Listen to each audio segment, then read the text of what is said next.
사람은 가슴 뛸 때가 있습니다. 특히 원하는 일을 할 때 가슴이 뛰지요. 좋아하는 이성 앞에서 사람은 또한 가슴이 뜁니다. 남자와 여자가 있습니다. 둘은 서로를 보고 가슴이 뛰었습니다. 그 유명한 희곡 로미오와 줄리엣은 그렇게 이야기가 시작되는 것이지요. 여러분, 우리 하나님은 가슴이 뛰실까요?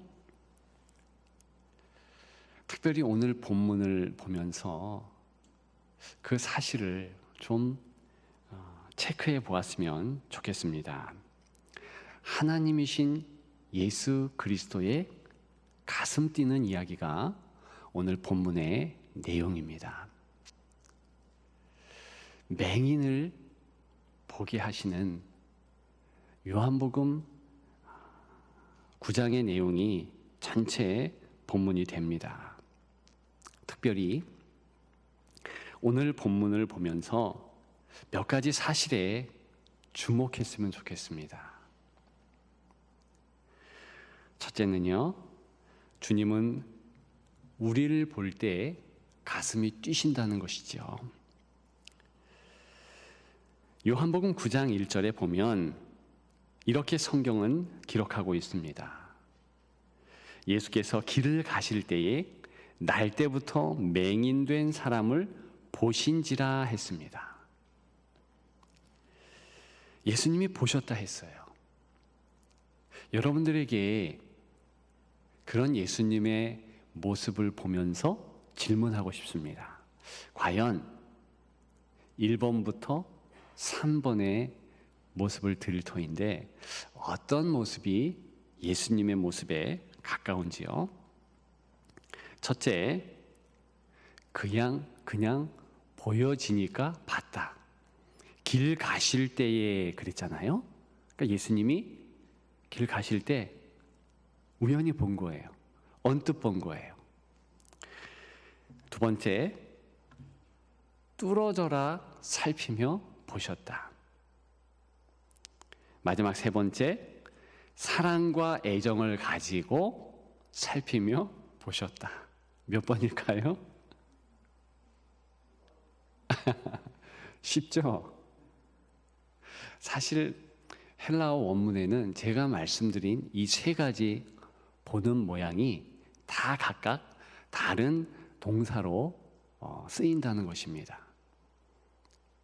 사랑과 애정을 가지신 예수님께서 그렇게 사랑과 애정으로 자세히 보시는 것, 그 모습을 특별히 홀라오라는 헬라어 동사로 오늘 본문은 표현하고 있습니다. 맹인을 보고 우리 예수님께서는 애정과 사랑을 보여주셨다는 겁니다. 그리고 그 애정 때문에 가슴이 뛰었다는 거예요. 여러분, 오늘 본문은 놓치지 않고 다른 부류의 사람들이 어떻게 그 맹인을 보았는가 주목합니다. 일단 제자들이에요. 2절부터 읽어보면 제자들은요, 예수님은 그렇게 애정 가지고 보고 있는데 비판의 눈으로 이 맹인을 봅니다. 누구 죄입니까? 저 사람 자신의 죄입니까? 아니면 아버지, 어머니의 죄 때문에 앞을 못 보는 것일까요? 이런 식으로 질의를 합니다. 물론 당시의 문화가 그랬습니다. 선천적으로 어려움을 당하는 자는 죄 때문에 그렇다. 여러분, 예수님은 아니다. 하나님 영광 받기 위함이다. 그렇게 오늘 말씀에서 이야기하지요. 그것은 두 번째 치더라도 만일 제자들이 그 말하기 전에 예수님의 얼굴을 조금이라도 흘낏 보았다면 그런 못된 질문을 할 수 있었을까? 오늘 본문에 이 보았다는 것은요, 많은 뜻을 함의하고 있습니다. 예수님의 가슴이 뛸 정도로 맹인을 보면서 흥분하셨다는 거예요. 사랑하니까, 애정이 있으니까 그랬다는 것입니다. 그 모습을 잠깐만 보더라도 이 제자들은 이런 질문 할 수 없지요. 두 번째, 꼭 기억해야 될 사실이 있습니다. 그것은요, 우리도 주님을 볼 때 가슴이 뛴다는 사실입니다. 여러분, 오늘 이 본문의 말씀들을 보면서 특별히 7절과 8절 너무나 이상한 모습이 나온다는 거예요. 여러분, 요한복음은요, 다른 세 복음서, 마태, 마가, 누가의 복음서와는 분위기가 다릅니다. 다른 복음서들은요, 예수님을 인간적인 모습으로 우리에게 보여줍니다. 그래서 어린 시절도 있고, 때로는 힘들고 어려운 것도 있으시고, 배고프시고, 이런 장면이 잘 조명되고 있습니다. 그런데 요한복음은 안 그래요. 왜냐? 요한복음은 저작 의도가 다릅니다. 처음부터 예수님의 신성, 하나님의 아들, 하나님이신 예수 그리스도에 대하여서 직접적으로 말하고 있습니다. 그래서 말씀이 육신이 되었다, 이렇게 시작해요. 어린 시절 생략,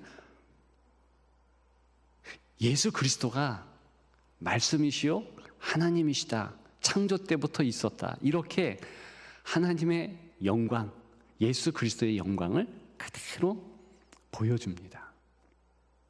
그런 연유로 요한복음을 독수리 복음이라 그래요. 독수리는 햇빛을, 태양을 그대로 본다고 하지요. 눈이 안 먼다고 하지요. 하나님의 영광을 요한복음은 그대로 보여준다. 그래서 독수리 복음이라 일컫습니다. 완전하신 예수 그리스도 나타내기 위해서 7이 강조돼요. 예수님의 정체성, 나는 누구다, 나는 포도나무다, 나는 선한 목자다, 나는 양의 문이다, 7번 나와요.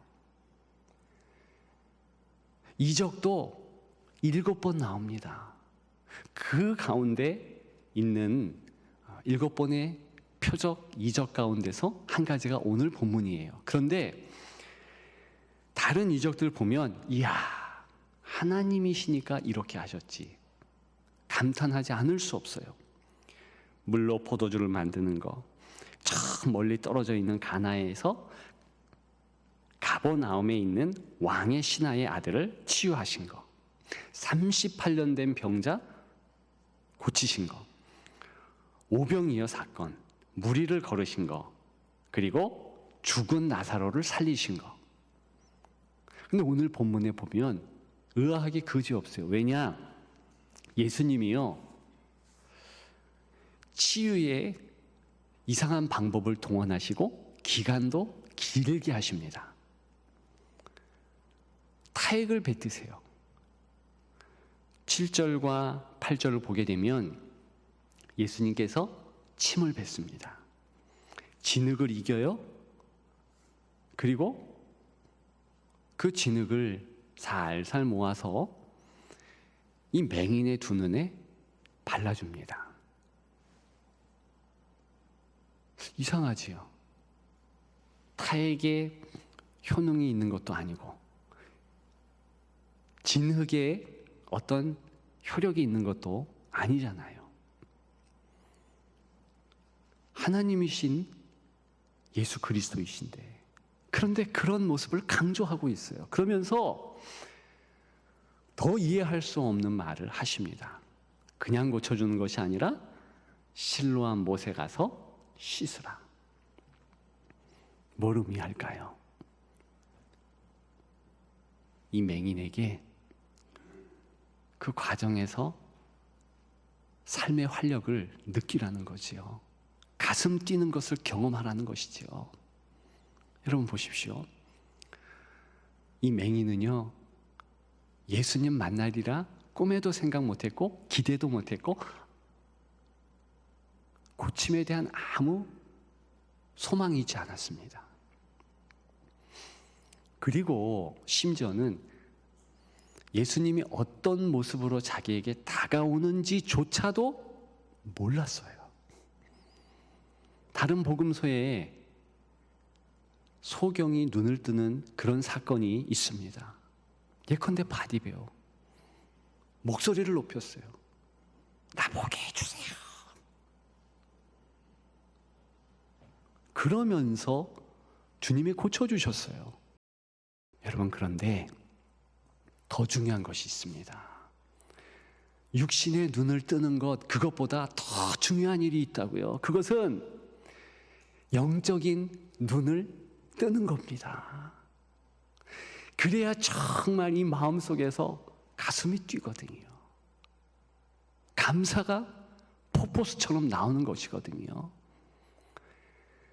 그래서 이 치유의 기사는 이상하게 육신의 치유하는 모습은 딱 2절인데 여러 사건들을 다 포함하고 있고 특별히 예수님을 또 만나는 것이 더 크게 부각이 됩니다. 후반부죠. 그게 중요하다는 거예요. 35절부터 나오고 있습니다. 41절까지 계속되는 내용이죠. 예수님께서 다시 그 맹인을 만나요. 이미 예수님은 이런 사실을 알고 계셨습니다. 바리새인이 몇 번씩 찾아와서 괴롭히고 힘들게 했다는 거. 35절입니다. 예수께서 그들이 그 사람을 쫓아냈다 하는 말을 들으셨더니 그를 만나사 이르시되 네가 인자를 믿느냐? 그랬더니 36절에 대답하여 이르되 주여 그가 누구시오니까 내가 믿고자 하나이다. 37절입니다. 예수께서 이르시되 네가 그를 보았거니와 지금 너와 말하는 자가 그이니라. 그를 보았거니와 그랬어요. 이 보았다는 것이요, 똑같은 예수님이 사랑으로 맹인을 보았다 할 때 쓰였던 동사입니다. 그러니까 이제 예수님이 무슨 말씀하세요? 자, 이제 네 차례야. 네가 나를 사랑의 눈으로, 애정의 눈으로 보아줄 차례야. 여러분, 영의 눈은요 이렇게 뜨이는 것입니다. 처음에는 예수님이 누구신지 몰라요. 그냥 성경 읽고 그냥 찬송하고 주일 예배 드리고 하는 것입니다. 그런데 경험을 통해서 점점 예수님이 누구신지 알아가는 거예요. 그래서 일부러 이 과정이 길게 그려지고 있는 것입니다. 우리의 인생을 압축적으로, 요약적으로 보여지는 거예요. 얼마나 중요하냐. 그리스도 앞에서 주님이 누구신지 깨닫고, 이야, 주님이 내 메시아, 주님이 내 구세주시다, 이렇게 표현하는 것이 얼마나 중요합니까? 계속해서 이 맹인은 어떻게 말하게 됩니까? 38절이죠. 주여 내가 믿나이다. 그렇지요. 예수님을 만난 자들은, 예수님이 누구신지 그 본 모습을 본 자들은 이 고백이 자연스럽게 있게 됩니다.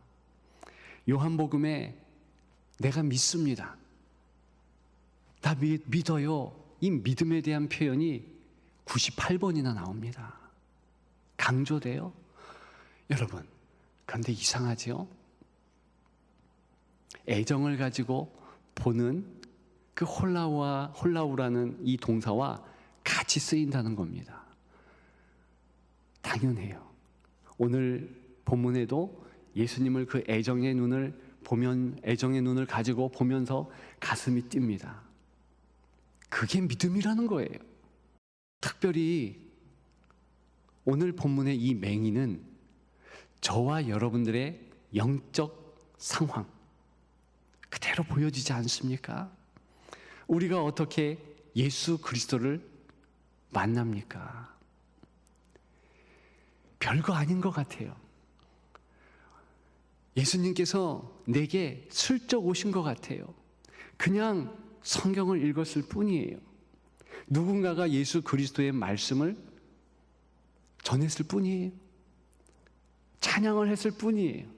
기도했을 뿐이에요. 그런데요, 그 영적 파장은 어마어마한 거예요. 물론 우리보다 이 맹인은 믿을 만한 거리가 더 많죠. 왜? 표적을 경험했잖아요. 선천적인 자기 눈이 떠졌잖아요. 여러분, 그러나 이 맹인의 이 영적 계한의 과정은 오롯이 우리의 것이라는 것이 오늘 본문의 주장이라는 겁니다. 어떻게 예수를 만났건, 어떤 계기로 주 앞에 왔건, 우리는요, 주님을 또렷이 보아야 하는 거예요. 그분을 애정을 가지고서 가슴 떨리는 마음으로 바라봐야 한다는 것입니다. 그 모습이 믿음의 모습인 것이에요. 아무쪼록 여러분들이 예배 드리는 이 시간 또한 그런 시간이 되었으면 좋겠습니다. 그렇게 되기를 주님의 이름으로 축복합니다. 마지막 세 번째예요. 어떤 사실을 우리가 주목해야 되겠습니까? 그것은요, 주일에는 가슴이 뛴다라는 사실이에요. 여러분, 우리가 14절부터 21절까지 읽었는데 여기에 특별히 16절에 강조되는 것이 있습니다. 이렇게 주님께서 이 맹인을 고쳐주신 날이 안식일이었다 그래요. 그것 때문에 바리새인들은 책 잡는 것이고, 그것 때문에 유대인들, 리더된 유대인들이 눈을 부릅뜨고 잡아먹을 듯이 그 맹인의 부모 또 맹인 공격하는 것입니다. 안식일 날 이렇게 할 수 없다는 거예요. 그러면서 성경은 안식일이 무엇인가, 그것을 우리에게 제시하고 있어요. 여러분, 안식일이 무엇입니까? 주님의 일하심을 목도하는 거지요.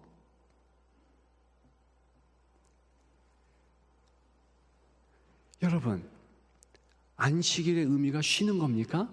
유대인들과 바리새인들은 그렇게 알았어요. 그래서 자신의 모자도 공중으로 안식일에는 휙 던지지 않았습니다. 자기의 이부자리도요, 몇 미터 이상 옮기지 않았어요. 옮길 수가 없는 거예요. 본인이 1km 이상 동네 바깥으로 나가지 않았습니다. 왜? 발을 쉬게 하는 게 아니니까. 손도요, 올릴 수가 없었어요. 이게 안식이라고 본 거예요. 왜요? 쉰다는 것에 방점을 찍으니까. 그런데 예수님은 오늘 본문을 통해서 그게 아니라는 거죠. 참된 안식은 예수 그리스도께 이렇게 접속하는 거죠. 만나는 거죠. 여러분, 스마트폰이 있습니다. 요즘 우리 삶에 얼마나 유용합니까? 그런데 그 스마트폰을 가만히 놔둔다고 해서 그 스마트폰이 쉬는 겁니까?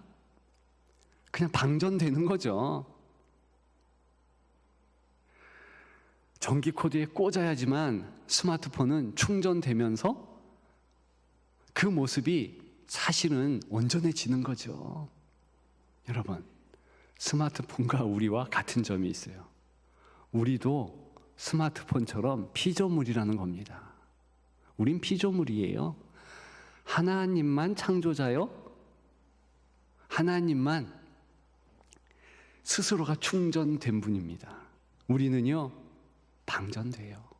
쉬든 일하든 어떻게 거하든 다 방전이 되어요. 따라서 예수님이 원하는 것은 내게 접속해라. 내게 오라. 내 안에서 쉬어라. 뭐예요? 그분께 코드를 꽂는 거죠. 은혜를 받는 거죠. 그때 참된 안식이 있다는 것입니다. 여러분, 우리는 주일을 지내잖아요. 안식일과 주일은 차원이 다른 겁니다. 어떤 부분이 더 강조된 것인가? 주님께서 일하신다. 주님께서 나를 만나주신다. 이 부분이 강조된 거예요. 예수님이 언제 부활하셨습니까? 안식 후 첫날. 그게 우리가 예배드리는 주일날이에요. 오순절이 어떤 날인 줄 아십니까? 역시 안식 후 첫날이 오순절이에요. 반모섬에서 사도 요한이 언제 주님을 만나면서 요한계시록을 썼을까요? 주의 날에 그랬습니다. 그것이 주일인 거예요. 주일은요, 너무나 중요합니다. 왜냐? 오히려 안식이라는 그 개념 플러스 주께서 일하시니 나도 그 안에서 평강을 누린다. 이런 사실이 강조되는 것이 주의 날이에요. 여러분, 따라서 반드시 주일에는 주님을 바라보십시다. 우리의 가슴이 뛰는 것을 경험하십시다. 예수 사랑 때문에. 그러면 우리가 삽니다. 은혜가 있는 것이지요. 어떤 환경이 되었든 우리는 넉넉히 이길 수 있습니다. 왜? 충전되니까. 싸울 힘이 생기니까.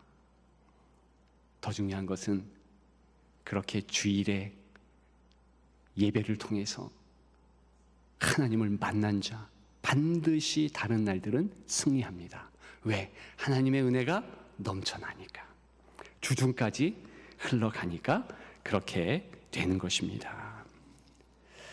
여러분, 사람을 규정하는 이름들이 있지요.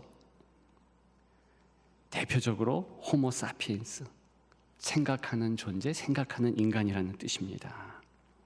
그런 여러 이름 중에서 저는 호모 엠파티쿠스라는 이 이름을 좋아합니다. 공감하는 존재라는 뜻이에요. 어쩜 예수님의 모습을 가지고 있는 사람의 이름일까요? 우리 예수님이요, 우리를 너무나 공감하십니다. 사랑하십니다. 다가오십니다. 붙잡아 주십니다. 숨있게 하십니다. 그 주님의 아름다운 모습을 붙잡고 우리도 주님을 더 알아가는 이 주일, 주님께 영광 돌리는 이 주일 더욱 되시기를 주님의 이름으로 축복합니다.